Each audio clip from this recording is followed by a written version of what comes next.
स्वामी विवेकानंद के जीवन के 3 प्रेरक प्रसंग। नंबर 1, लक्ष्य पर ध्यान लगाओ। स्वामी विवेकानंद अमेरिका में भ्रमण कर रहे थे। एक जगह से गुजरते हुए उन्होंने पुल पर खड़े कुछ लड़कों को नदी में तैर रहे अंडे के छिलकों पर बंदूक से निशाना लगाते देखा। किसी भी लड़के का एक भी निशाना सही नहीं लग रहा था। तब उन्होंने एक लड़के से बंदूक ली और खुद निशाना लगाने लगे। उन्होंने पहला निशाना लगाया और वो बिल्कुल सही लगा।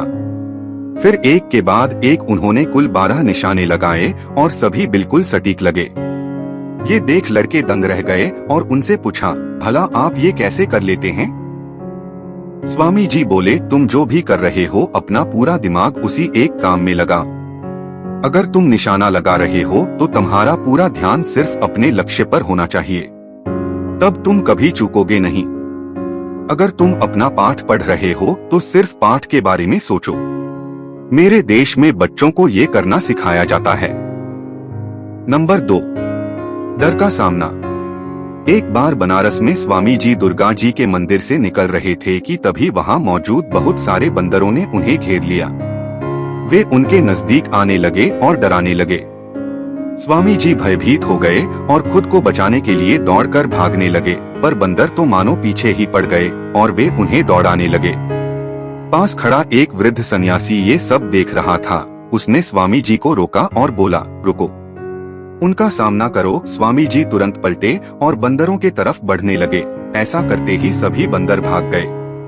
इस घटना से स्वामी जी को एक गंभीर सीख मिली और कई सालों बाद उन्होंने एक संबोधन में कहा भी, यदि तुम कभी किसी चीज से भयभीत हो तो उससे भागो मत, पलटो और सामना करो। नंबर 3, सच बोलने की हिम्मत।